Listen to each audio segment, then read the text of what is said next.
Bismillahirrahmanirrahim. Assalamualaikum warahmatullahi wabarakatuh.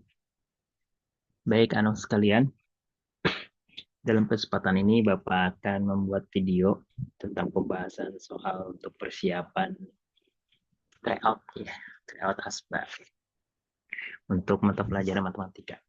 Kita mulai dengan nomor satu. Di sini nomor satu adalah urutan pecahan terkecil ke terbesar dari bilangan 1/4/5, kemudian 0,86, kemudian 83%, 9/10. Untuk menjawab soal ini, kita terlebih dahulu harus menyamakan pecahannya dulu bentuknya. Ya. Karena di sini 1/4/5.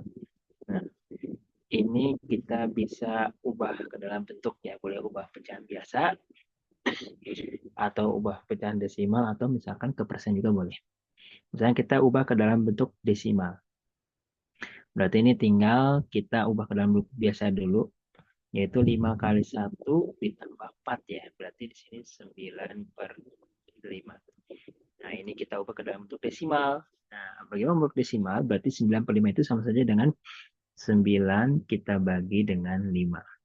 Berarti 1 di sini 5. 9 kurang 5 berarti 4 kan. Nah, koma berarti 40. 40 bagi 5 berarti dapat 8 ya. 8 kali 5 40. Berarti hasilnya adalah 1,8. Kemudian 0,86 ini udah bentuknya desimal, maka kita tidak usah diubah bentuknya. Berarti ini hasilnya adalah 0,86. Kemudian 83% ini kita ubah menjadi 83/100 atau sama saja dengan 0,83. Kemudian 9/10 karena dia per 10, maka di belakang desimal hanya ada satu angka, yaitu 0,9. Nah, dari sini kita sudah bisa menentukan nih, karena bentuknya sudah desimal semua kan. 1,8, 0,86, 0,83, 0,9. Berarti di sini dari yang terkecil soalnya ke yang terbesar. Berarti kita cari yang terkecilnya. Nah, yang terkecil adalah 0,83 yang pertama, kemudian yang kedua adalah 0,86, yang ketiga adalah 0,9, yang terakhir adalah 1,8. Maka jawabannya adalah 83%, karena 0,83 itu sama dengan 83% kan. Nah, kemudian 0,86, kemudian selanjutnya adalah 9/10, dan yang terakhir adalah 1/4/5. Maka jawabannya adalah yang C. Seperti itu ya anak-anak ya. Nah, ini jawaban yang pertama. Nah, ini boleh diubah ke dalam bentuk desimal, silahkan. Kalau diubah ke dalam bentuk persen pun juga boleh. Ya. Misalkan mau diubah ke dalam bentuk persen, berarti di Bapak hapus dulu. Diubah ke dalam bentuk persen. Misalkan di sini 1/4/5 ini kan diubah pecahan biasa dulu sama dengan tadi 9/5 ya. Nah, kalau diubah persen berarti kita kali 100%, ya kan? Nah, maka 9 kali 100, 900. 900 bagi 5. Ya, atau 100 dibagi 5. Ya, 100 bagi 5 kan dapat berapa? Dapat 20. 20 kali 9 berarti 180%. Gitu kan? Kemudian 0,86 ini kita kali 100%. Ya kan? Maka hasilnya adalah 86%. Kemudian kalau 83% berarti dia sudah ubahnya menjadi 83 kan, nggak usah diubah lagi karena udah bentuk persen. Kemudian 9/10 ini juga sama, kita kali 100%.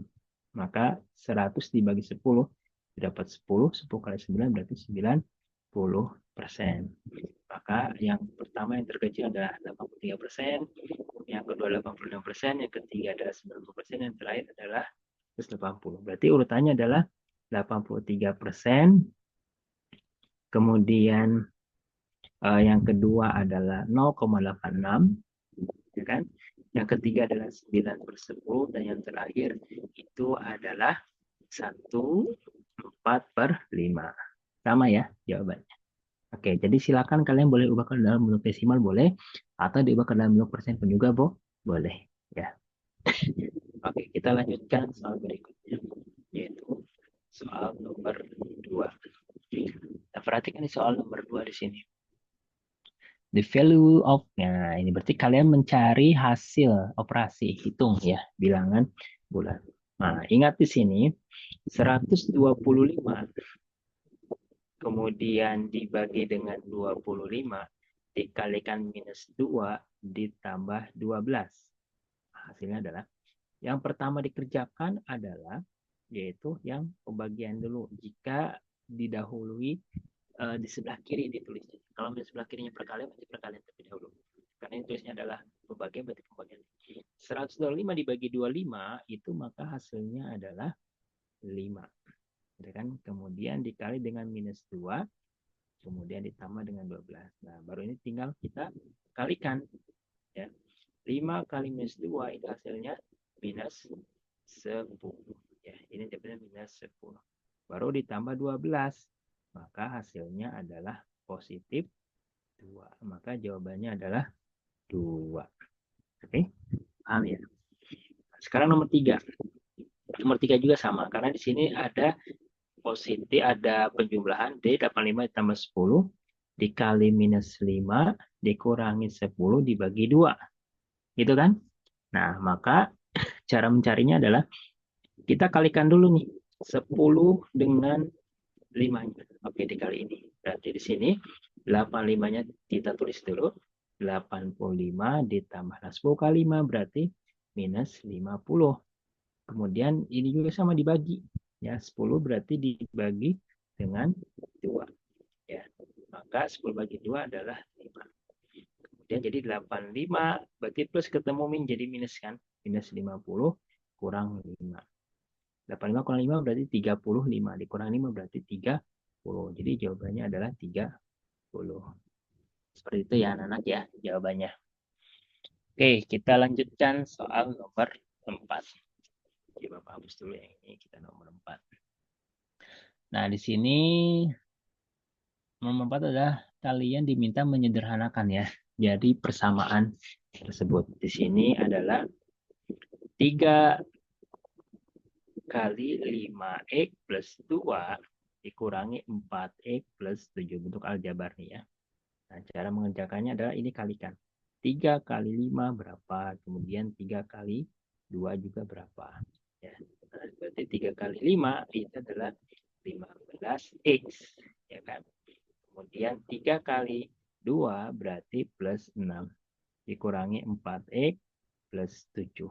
Nah, sesama x itu kita disatukan. Ya. 15x ini berarti di sini adalah 15x dikurangi 4x. Berapa 15 dikurangi 4x? Itu adalah 11x. Kemudian 6 dengan ini 6, 6-nya berarti dengan 7. Ya, berarti 6 tambah 7. Berarti di sini di sampingnya ya. 6 ditambah 7 sama dengan 13. Maka jawabannya adalah 11x pol plus 13. Karena positif 13 ya. Jadi jawabannya adalah yang B. Seperti itu. Oke, kita lanjutkan berikutnya. Soal nomor 5. Nah, soal nomor 5 ini juga sama ya, kita kalikan dengan ini. Oke, maka di sini jadinya minus 2 kali X berarti min 2X. Min 2 kali min 2 berarti positif 4. Ditambah 6 lebih dari sama dengan 3 per 2 kali 2. Berarti ini adalah 6 per 2X. 3 per 2 kali 4 berarti 12 per 2. Maka di sini jadinya min 2x 6 tambah 4 berarti kan 10. Lebih dari sama dengan gitu kan. 6 dibagi 2 berarti 3x. 12 bagi 2 berarti plus 6. Nah, sebelah kiri dan kanan itu ada x. Maka x-nya kita pindah ke ruas. Ya. Jadi min 2x. 3-nya pindah ruas jadi min 3x. Ya, min 2x, min 3x. Kemudian 10-nya juga sama pindah ruas. Yaitu 6 dikurangi 10 karena positif energi minus. Sehingga di sini negatif 2 dikurangi 3 adalah negatif 5x lebih dari sama dengan 6 dikurangi 4 adalah negatif 10. Nah, kemudian kita lanjutkan. Nah, karena di sini nilai koefisien X-nya adalah negatif, maka tanda pertidaksama menjadi kurang dari dibalik. Ya, Bapak ulang lagi.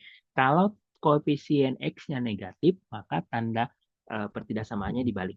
Ya, jika positif koefisien X-nya, variabel X-nya, tapi tandanya tidak berubah ya. Yang berubah itu kalau misalkan negatif ya si koefisiennya. Makanya jadi negatif 10 dibagi negatif 5. Maka X-nya sama dengan diperkecil. Ya, 10 maaf ya 10. Di sini 6 dikurangi 10. 6 dikurangi 10 adalah minus 4 ya. Bapak hapus dulu.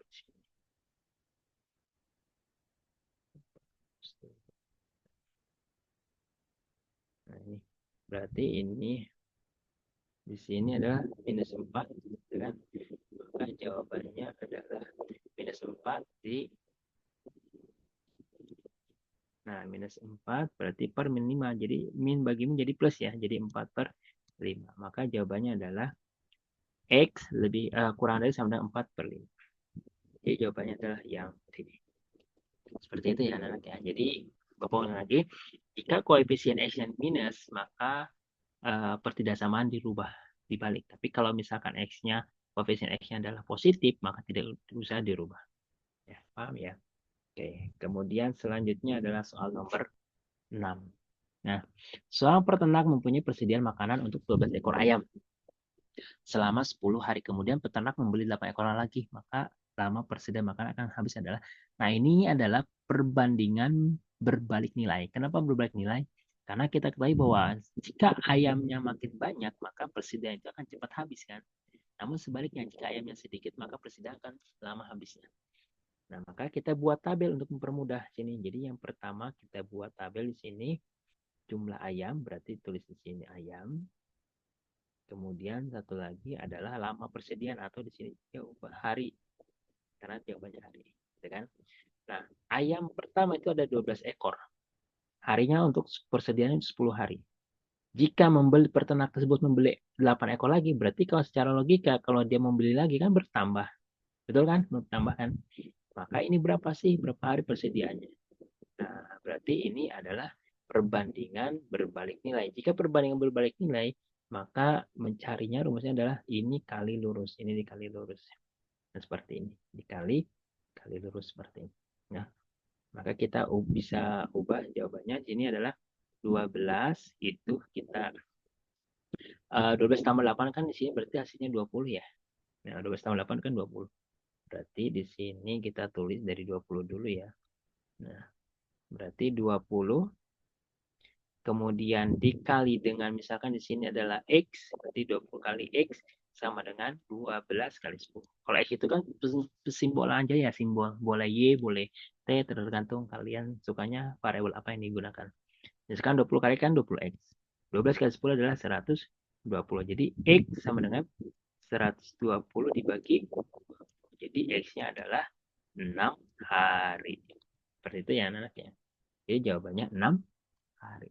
Jadi ini perbandingan berbalik nilai. Ini adalah soal perbandingan berbalik nilai ya. Berbalik nilai. Ya, nanti ada juga perbandingan nilai ini berbalik nilai. Oke. Baik, kita lanjutkan soal nomor 6. Nah, soal nomor 6 sini, toko konveksi membutuhkan 130 meter kain untuk membuat 40 potong pakaian. Apabila pakaian tersedia 312 meter kain, maka dapat dibuat pakaian sebanyak. Nah, berarti ini adalah perbandingan senilai. Kalau tadi kan berbalik ini senilai. Jadi semakin banyak kainnya, maka potongan pakaian itu bisa semakin banyak juga yang dipotong ya.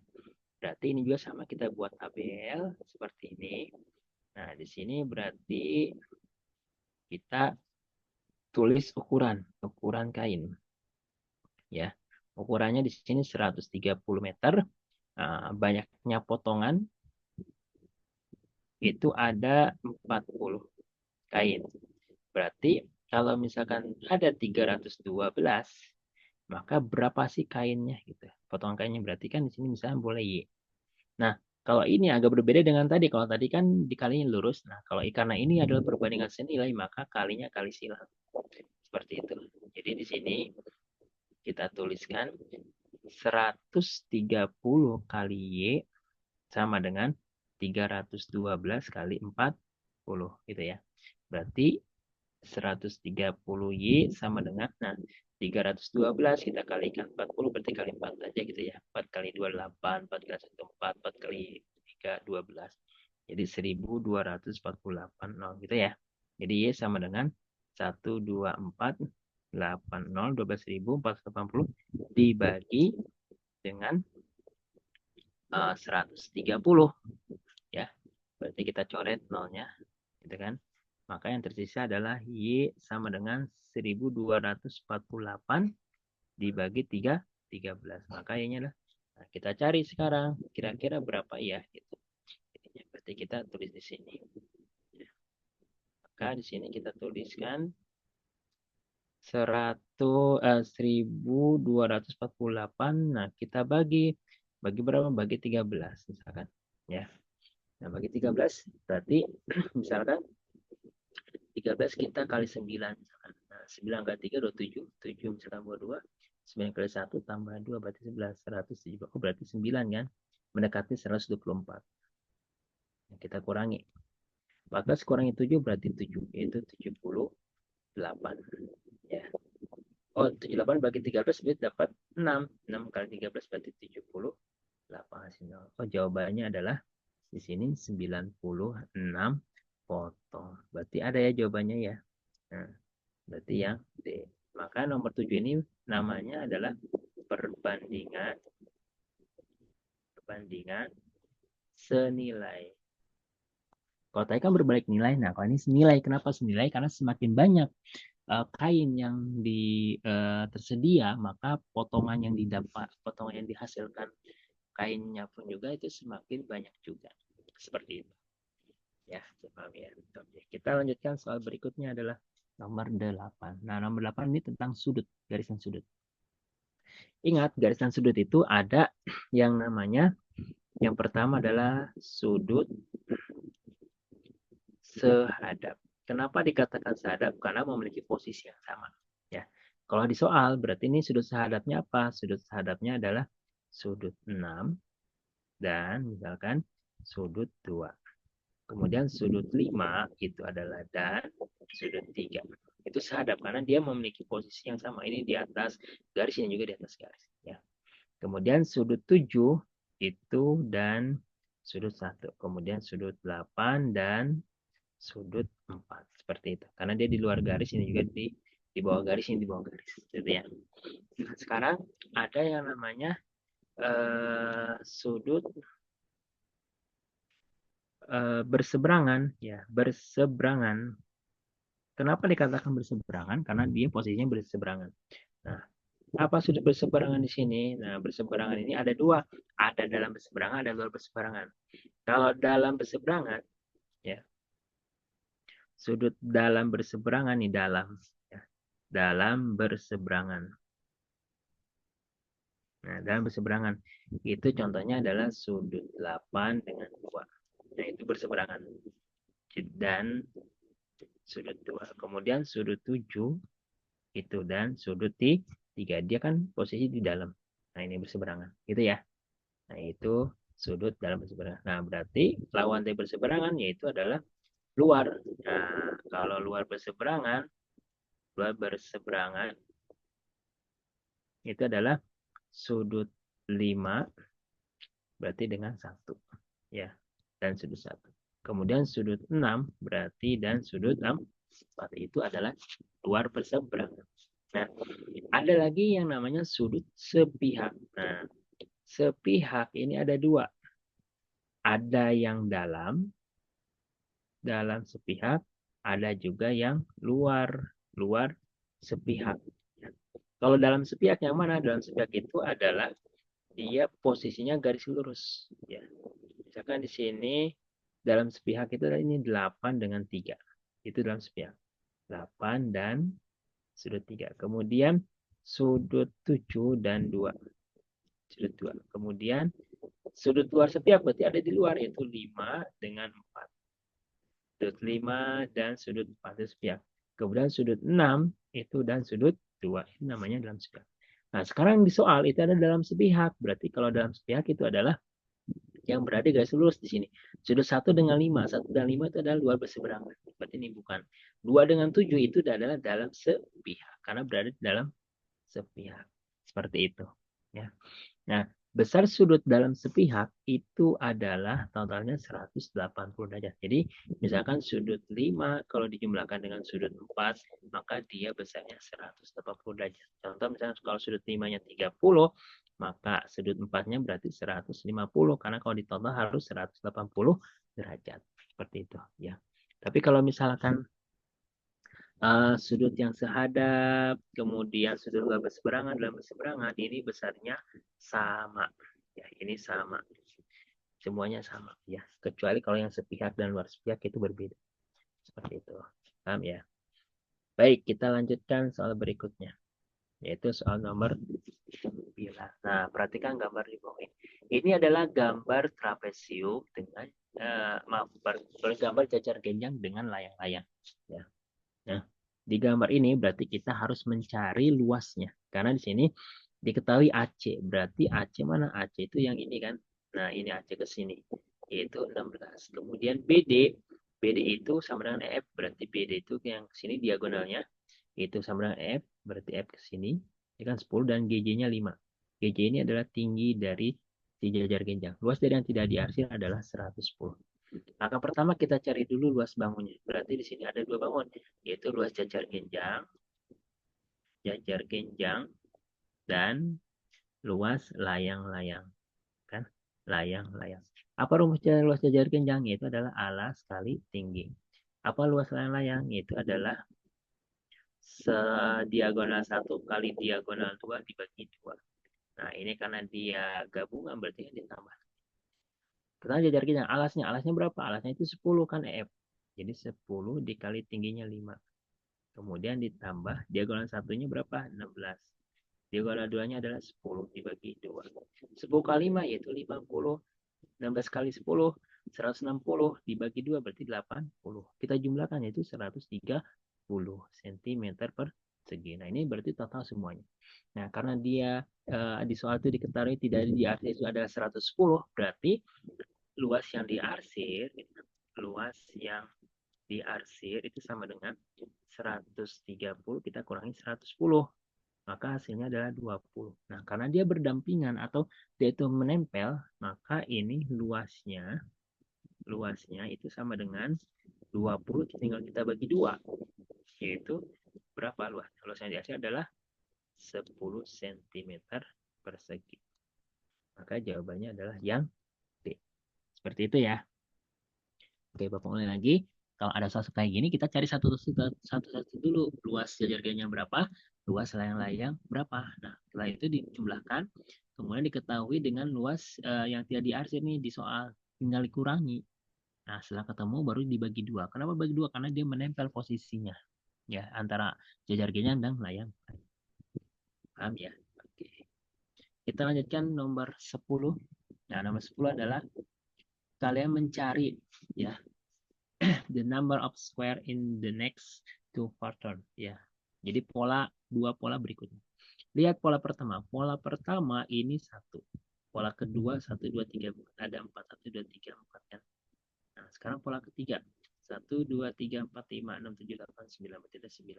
Pola keempat 1 2 3 4 1 2 3 4 berarti 4 kali 4 16. Pola kelima 1 1 3 4 5 1 2 3 4 5 berarti 25. Otomatis berarti pola ke-6 adalah 6 kali 6 gitu kan? Karena dia bilang kuadrat.